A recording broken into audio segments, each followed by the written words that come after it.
Let's do this. The Cult of Hockey podcast by the faithful and the faithful. I'm David Staples of the Edmonton Journal, and I'm here tonight with Bruce McCurdy. Hey, Bruce. Hey, David, how you doing tonight? Good. Still limping around with my Yeah. nagging groin injury. Yeah. Anytime I hear a groin injury now for a hockey player, Mm-hmm. I know what they mean. It sucks. Anyway. They call them Anyway. nagging groin injuries. That's been a term for 50 years. Oh, Yeah. they Well, probably anyway. call them Karen nowadays. But Got a Karen. Baby Bruce. How are you doing, man? well, never in doubt. Never That in was doubt. a very tense and exciting hockey game.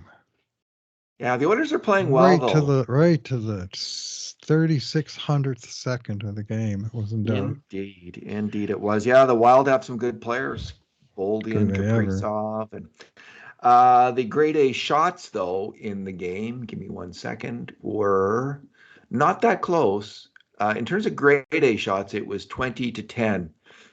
But in terms of five alarm shots, which is a subset of grade A shots, they go in 33% of the time. The five alarmers, the grade A's go in 25%. It was just 7-6 for the Oilers. Mm-hmm. And all three Wild goals came on, I think, on five alarm shots, and they had two five alarm shots in the final 2 minutes, Yep. and the Oilers were just lucky that neither of them went in. Mm-hmm. So, yeah, I'm just seeing your comment here on Ekholm on that final goal. I like whether we assign blame on the play, but he was tripped at center ice. It was Yeah. ridiculous. So I'm with you. I don't I know couldn't believe I how to didn't think call about that, that. but anyway. Yeah, that was he's hustling to get back in the play after Mm-hmm. being tripped up. Usually, if a player's tripped up, we give them a pass because that's on the official, not the player. And the crafty Jared Spurgeon, I mean, he's not exactly Ekholm's man on that play. That crept in off the point, hammered Yeah, one from center slot with 1 second left. That was, yeah, he's one of my favorite players, Jared Spurgeon. And he's a I was fantastic glad hockey. he didn't score, but I was not surprised to see him in the middle of the action. Yeah, Bruce, this is our two good things, two bad things, and two numbers podcast because they're all going to be huge wins this year, aren't they? It was a huge win, though. We'll go two good things each. What's your first good thing? Yeah, I'm going to have to single out Ryan Nugent Hopkins, who had an outstanding game tonight, lighting up the score sheet with 4 assists to lead the way, at least points wise, on a night that the Oilers got multi-point games from many of their big guns. But the Nuge was in the middle of it with uh, setting up Evan Bouchard's goal from the point, a primary assist, uh, making the pass to Connor McDavid that then he turned into kind of what the British soccer announcers call a wonder goal, and uh, made a beautiful cross seam pass to Draisaitl for the 3-3, and then was involved on the game winner again on the power play. So two even strength assists, two uh, power play assists, 4 points, four shots on net, and I thought he was good on the penalty kill, and I just thought he had a good all around game. Not perfect, but very very accomplished, skilled game. We're seeing the good news this last while. Yeah, um, I was talking about the Nuge with my buddy Brian earlier today, and Nuge is not someone who drives the play, Hmm. but is he ever a fantastic glue player Hmm. on with great players? And this is a Hmm. really kind of unique skill because to be a glue player with great players, you've really got to have high skill level. Like Esa Tikkanen comes to mind is this kind of player. And it's just someone the play, he just keeps the play going. He doesn't need the puck on his stick, but when he gets it, he makes a great pass. And did he ever make some fine passes tonight? And that top line is just killing it. Too bad the Draisaitl line is struggling so much. But I think I heard, if I'm not mistaken, I heard um, one of the commentators, I think it's Bob Stauffer, but I can't say for sure that Nuge might be moved off the McDavid line and Kane might be moved up, or was that said during the game perhaps? Because I think they're looking at a way to get Draisaitl going and at even strength. And Nuge is he can help with that. But is he ever strong with McDavid right now? I mean, remember all those years, Bruce, where trade Nugent Hopkins, and many people, such as you and I believe, like I know for sure I was saying it. I think you were too. We were saying before you trade Ryan Nugent Hopkins, could you please try him on the wing? Could you see how he'd do on the wing first? Would that be okay? And since then, I mean, he was on the wing when Leon Draisaitl won the MVP. He's on the wing now on the top line. He's a pretty good winger, and glad they kept him. Glad they didn't trade him, as some people were pushing pretty good for. Special teams player too. He's the one guy of all the 5 regulars on the power play. He's the only one that has a regular spot on the penalty kill. And generally, he's on the first unit. Him and Derek Ryan are the ones that start the PK, and they're one of like now got 3 established sets. They've got Janmark and Brown, and then they've got Fogle and McLeod as the third pair, and that's how they run through them. Unless, of course, one of those guys happens to be serving the penalty. Was there just the 2 penalties, or was there 3? There was 3. Okay. Yeah, the PK was outstanding tonight. Bruce, my last good thing was 20 minutes of the third period, so it didn't. I see. Impact the game. Ekholm got cross-checking, and Hartman got cross-checking at the end of the game. Would that have been a power play? Wouldn't have been anyway. Bruce, my good thing will be Evan Bouchard. And so 2 goals, 1 assist, just an excellent game. And his skating and his puck handling have never been better. They have never been better. He and I do think, it's hard to ascribe coaching sometimes to what's going on with the players. We just don't know. This is generally behind the scenes. But we know he's now being coached by one of the greatest puck handling defensemen and skating defensemen in NHL history, the second best one after Bobby Orr, Paul Coffey. And maybe Cale Makar is going to enter that conversation with those big 2. But Bouchard he's just showing a level of skating and confidence with the puck and puck handling that I have never seen. And man, has it ever transformed his game and this team just to a certain extent. In terms of one of the big differences between now and the start of the year, this is it. He's just calm and cool with the puck. He's not a perfect player. We will get to that. But man, can he ever pass and fire that puck? 2 absolutely brilliant goals. Great shots. Yeah, just as his first one, he puts it upstairs, drives it upstairs through 2 wild players. I think it might have deflected off of one of them. And the second one, they described it on air as a 97 miles an hour slap shot. Draisaitl set him up, and just an absolutely fantastic play. Now that was the winning goal, the second, the 97 mile an hour, and it came, Bruce, after a very interesting play, which is kind of, it's not one of our good things or bad things, but I think we should talk about it now. This is Evander Kane's hit on Jonas Brodin, and it was probably the turning point of the game because it was an absolutely ferocious hit. And if Evander Kane had been given a 5-minute penalty, I would not have complained. I think that was probably a 5-minute penalty. Did Brody he didn't come back, did he? He did not come back. He left did not the game come back at the 29-second mark of the third period and never played another shift. Yeah. What did you think? Was that a penalty in your view, Bruce? Yeah, I think they missed it. I mean, certainly Minnesota has every reason to be upset that Edmonton came out of that sequence with the power play, and much worse for them, scored the game-winning goal on it. and a 1-goal loss like that. They'll be sour about that, and I would imagine there'll be comments afterwards.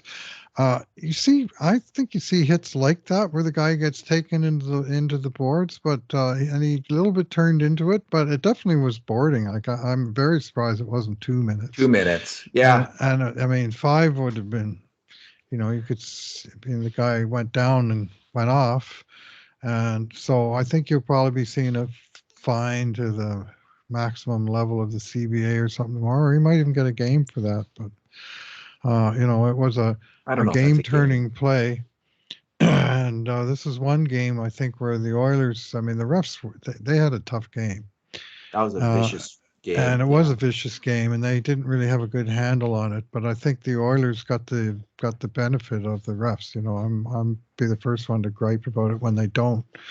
But tonight was one of those games where a couple of calls really went their way, and that one in particular, where Hartman retaliated on Kane, and Kane did well to just take the shot and not respond, because the ref would have evened that up in a heartbeat if Kane had done anything. But at the end, the Oilers got the power play and they scored the last goal of the game to break a 3-3 tie on it. So huge break for Edmonton. And to me, I mean, maybe it's a play where you can say, well, Kane boarded the guy, he gets a penalty, and then Hartman gets a retaliatory penalty, and sometimes you see that, and it's two each. But for Minnesota to come out of that shorthanded was pretty harsh for them. Yeah. I think 2 minutes probably, like I said, I wouldn't have complained if it had been five. I wouldn't have Hmm. liked it, but Right. 2 minutes, we've seen that same hit get 2 minutes Yes. regularly. Yes. Just regular. It's just like bang, 2 minutes, 2 minutes, two Typically. minutes, sometimes Not five. always. Not always. I mean, this ref, there was one Yeah, time not tonight where always. the ref was standing behind the net, looking over the net to see what was going on. And a guy came in and he just socked Warren Fogle right in the jaw. And it was Middleton, wasn't it? The big, greasy defenseman, Jake Yeah. Middleton. And he just punched Fogle, and I think he kind of dinged his helmet off the crossbar, like he was right in, Fogle was right in there.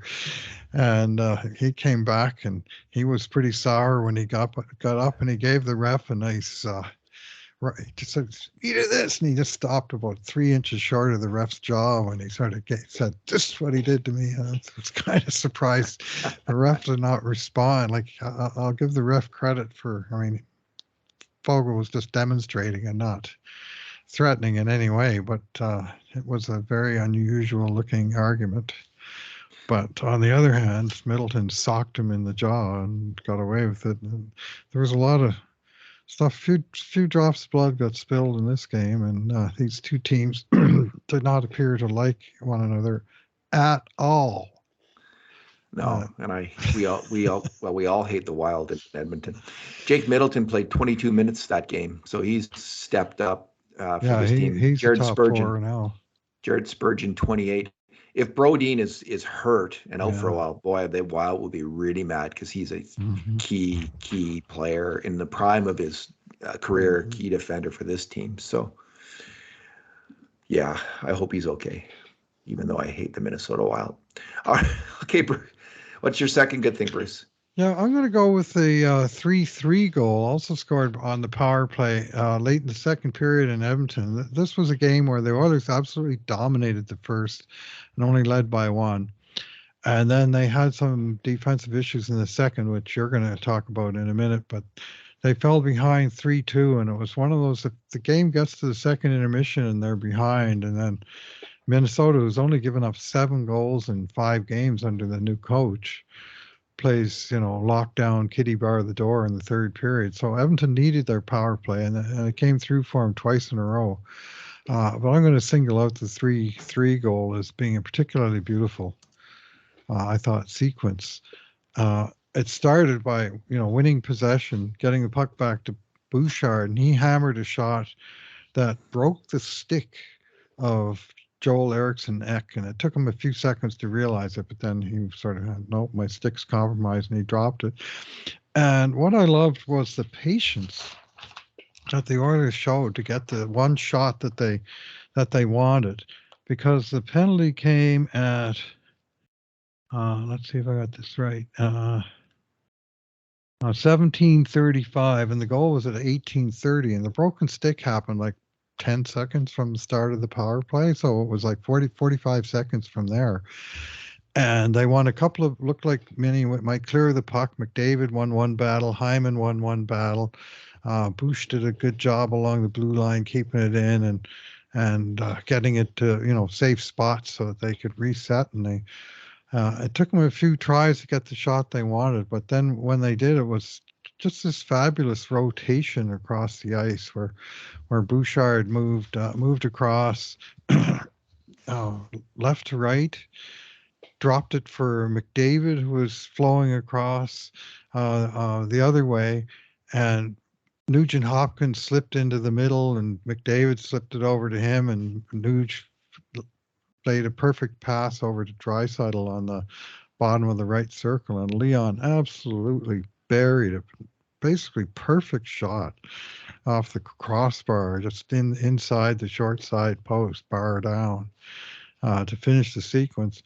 But the replay, like if you're watching the replay again on the highlights or whatever, just watch the flow and the movement. That's what sets Edmonton's power play apart, is their ability to move. And what made them especially great last year was not only McDavid, but Nugent Hopkins starting to jump and Yeah. dart into holes. And you know where you're going to find Hyman, and you have a pretty good idea where you might find Draisaitl, although he's capable of doing a lot of different things out there. But ideally, he's going to be in the right circle, letting fly with the executioner shot, as he did on this occasion.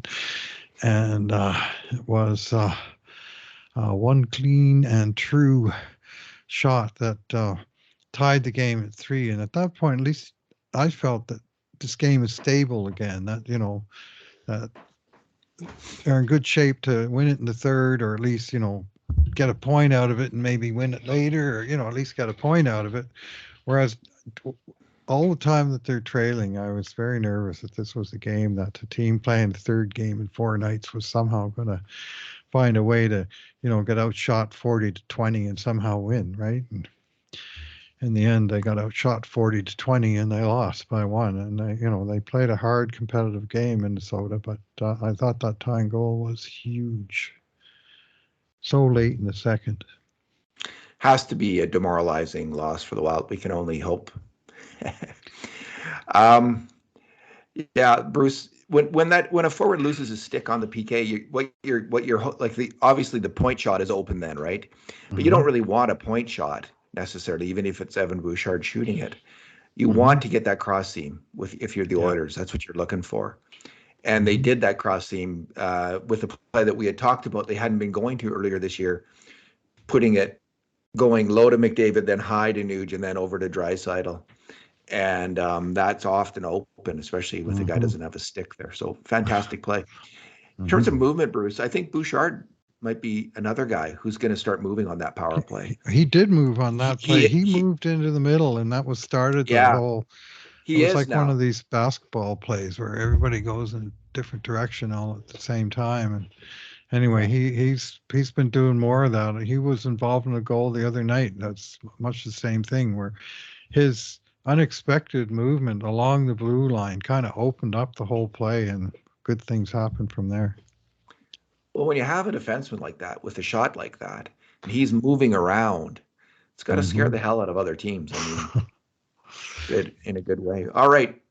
My second good thing is Connor McDavid, and he did not have a perfect game. He was kind of a culprit on both of those 5 alarm shots right at the end of the game. And so there's that, but he came out strong.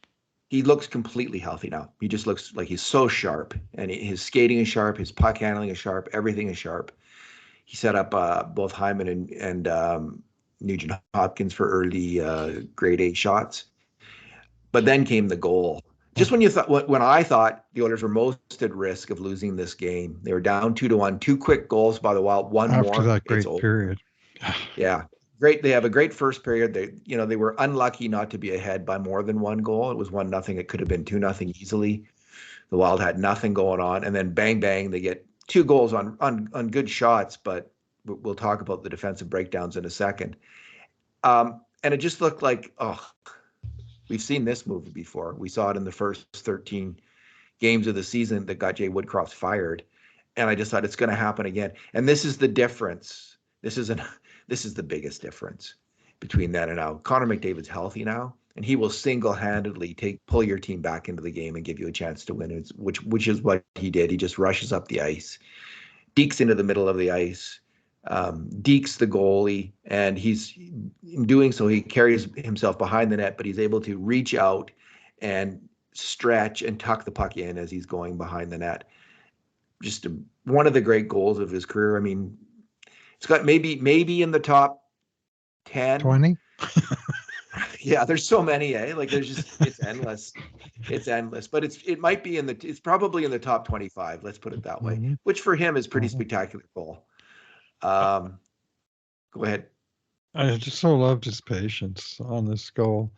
And Fleury, I mean, he's a big guy and he's aggressive, and he came out and McDavid was able to hold it around him. And then Fleury did the big sweep behind him with the glove hand, trying to make the emergency. And McDavid still was able to keep the puck away from that and then just stick it above the goal line and tuck it in before a defender could get over there. And it was just, what do you have in there? It seemed like 8 or 10 touches as he went around Fleury and then tucked her home, and just beautiful improvisation. Like, that's not sort of, you don't necessarily practice scoring goals quite like that, where you take it all the way behind the goal line and then back in front, but just beautifully executed.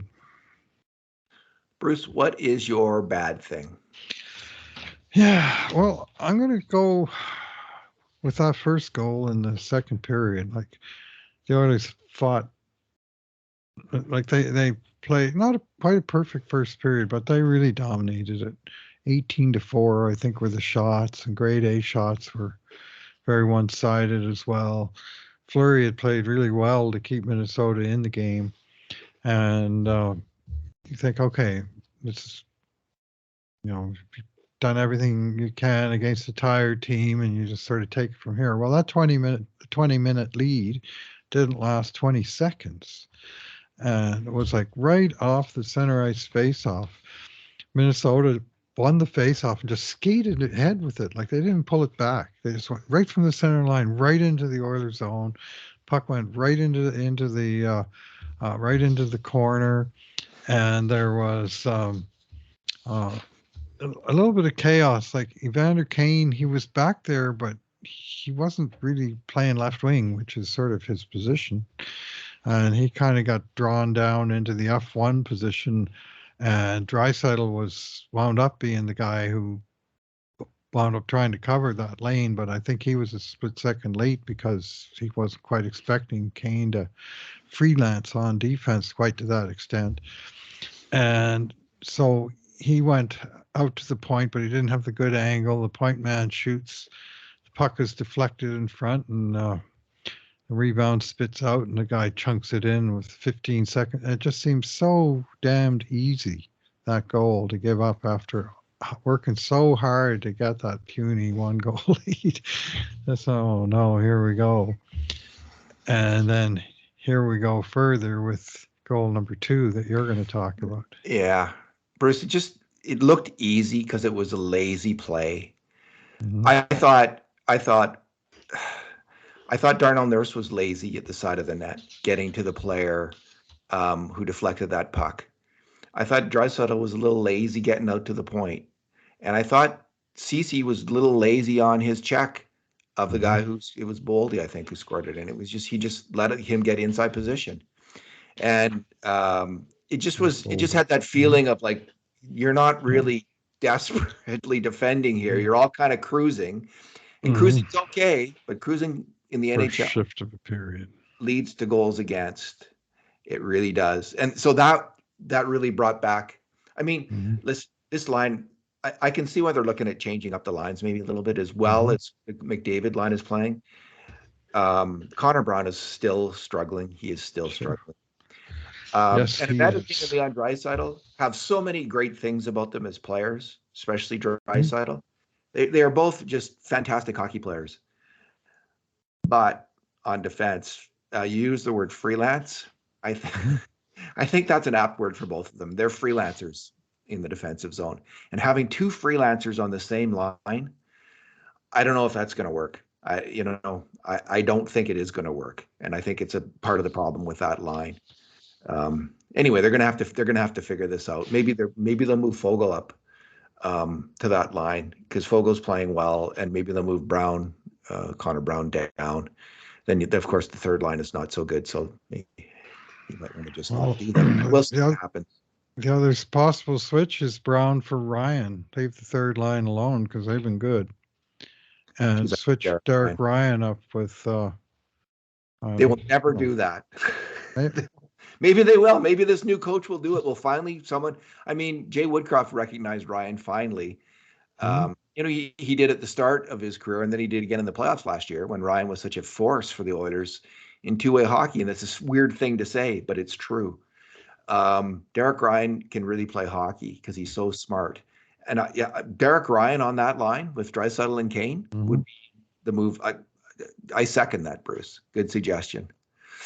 Um, okay, the next bad thing was the next goal, which comes right after it, right away. And it's again kind of this little bit of laziness, a little lack of sharpness as they rush up the ice and score a goal. So it's a rush goal, the dreaded rush goal against that we've seen so many times. And it starts in the offensive end. Nugent Hopkins a little late getting to the cross seam pass that zips up the ice. McDavid's a little slow. I wouldn't say lazy on either of them on the back check, Nuge or McDavid, but just a little slow, just not desperate enough to get there and make the play because there's two guys back, right? And it's a 2-on-2. So well, they can cover it. Yeah. And Ekholm, who had a really good game, gets beat at the blue line. And it was his one big mistake of the game. He was otherwise pretty darn good, I thought. And he gets deked at the blue line. But he recovers and he's kind of on his man. But then Evan Bouchard, the reason he didn't, did I give him a 9? I don't think I did. Um, I was going to give him a 9 in this game, which is, what did I give him? 8. So this is the reason he got bumped down from having an outstanding game in my mind to a great game. Merely a great Was game, this yeah. play? He just lost his man. It was a Mhm, 2-on-2. Eklund gets and all Bouchard has to do is follow his guy over.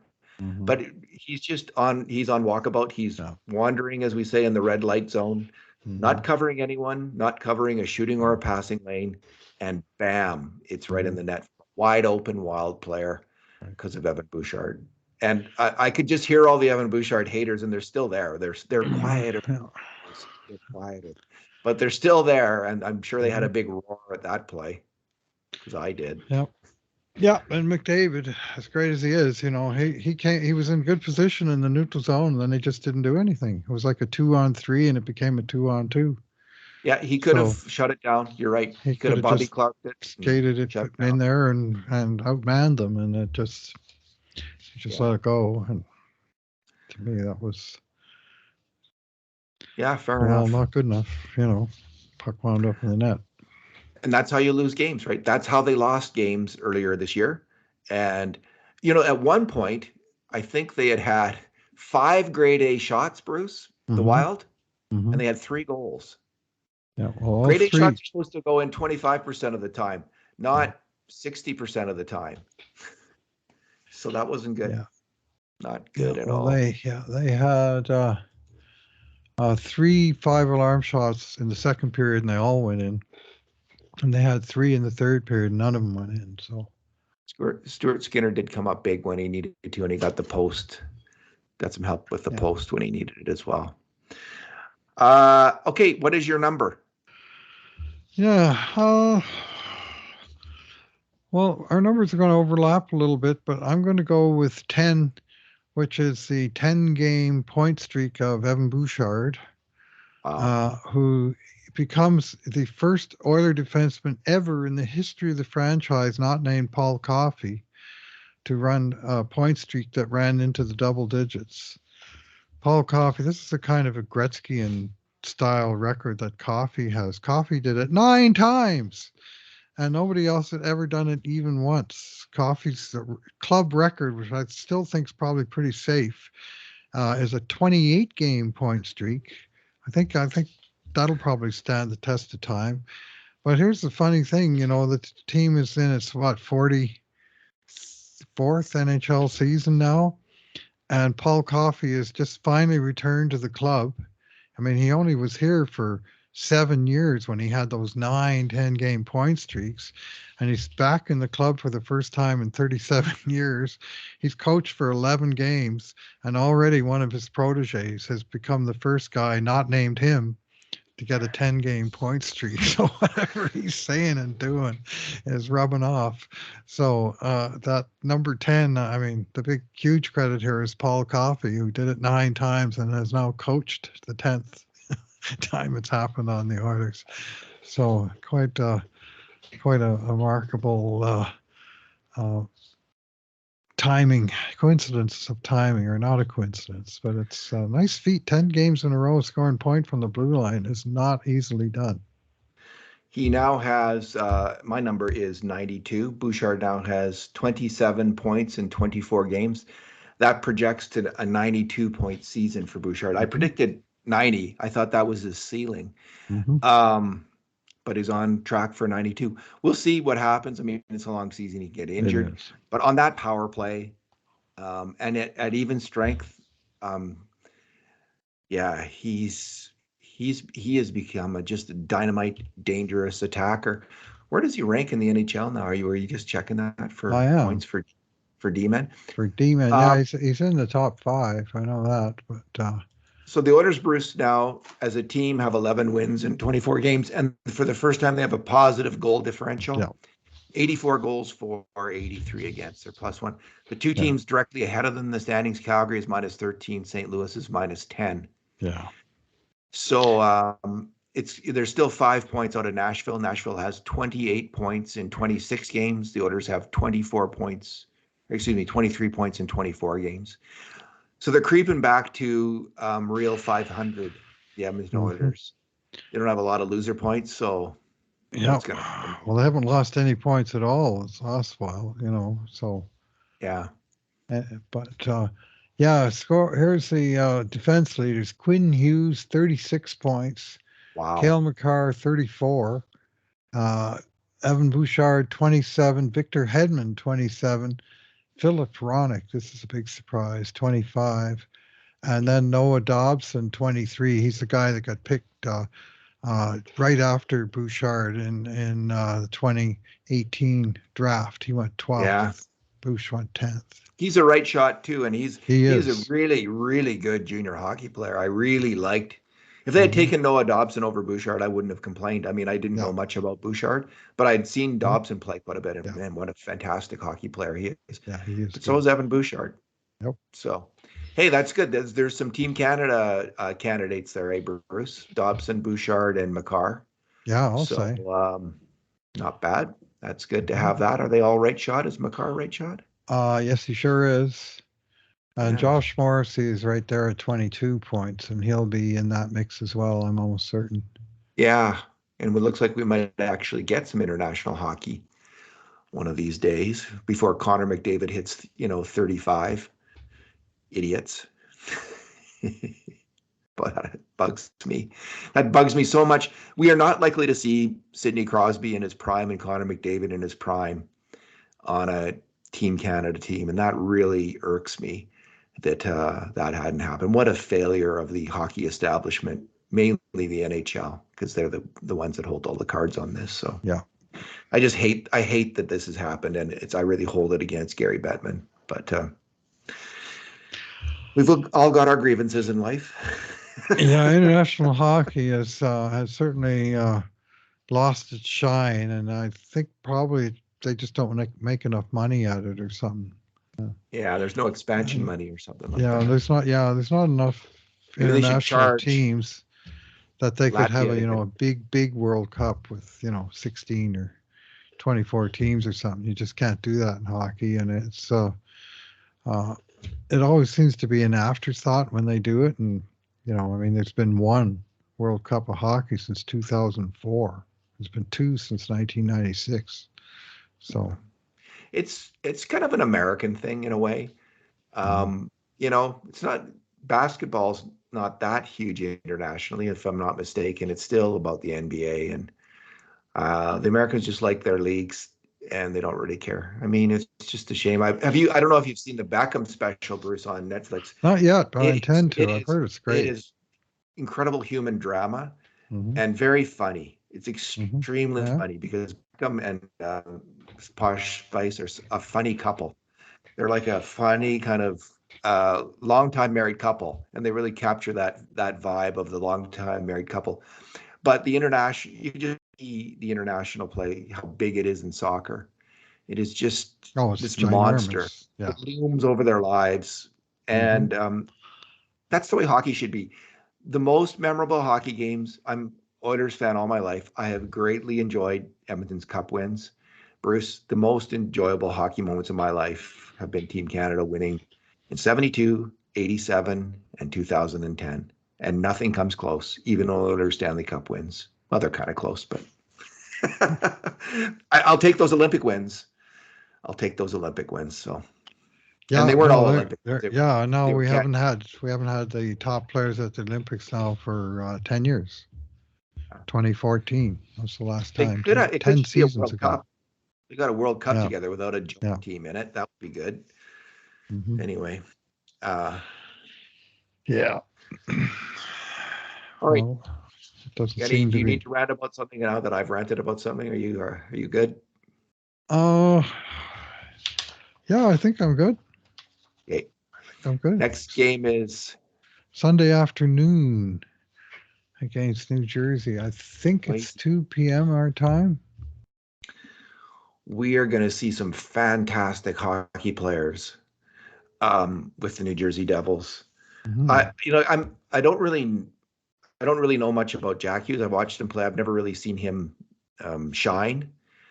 But that Luke Hughes, I saw him as a junior player. That guy is fantastic. He is such a great skater, and I don't know if I've like he's like a 6'4" Cale Makar in terms of his skating. He's That amazing. big, eh? Yeah, he's huge. I think he's six Wow. four. He's fantastic. So 2 o'clock um, is the game on Sunday, all right. and the Hughes brothers went seventh, first, and fourth overall. Wow. With Quinn Hughes, who's racking up the points on defense this year, having gone uh, being the lowest of those picks, and of course Jack went first overall, and Luke is 6'2", 184, but he sure towers over his brothers, who are both smaller guys. And Yeah. he's got, as a 20-year-old NHL rookie, 24 games, 15 points. So as a 20-year-old defenseman, Yeah. Yeah. so he's for real as well.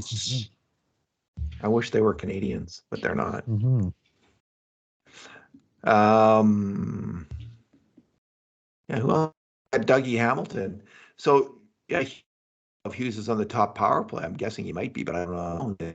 Just go with Hamilton and a bunch of forwards. Yeah, well, Hamilton, I believe he's out right Teams now. do, but So he's missed. Yeah, he's missed 4 games this year. So, he's another right shot defenseman, is he yes, not? he Big is. Canadian, talented Yep. right shot D man. Hmm. All right, Bruce. Well, let's leave it there. The game grades are up. Christmas is coming. Podcast is over. Thanks for talking tonight. Thanks for listening, everyone. And in the meantime, and in between times, this has been another edition of the Cult of Hockey podcast.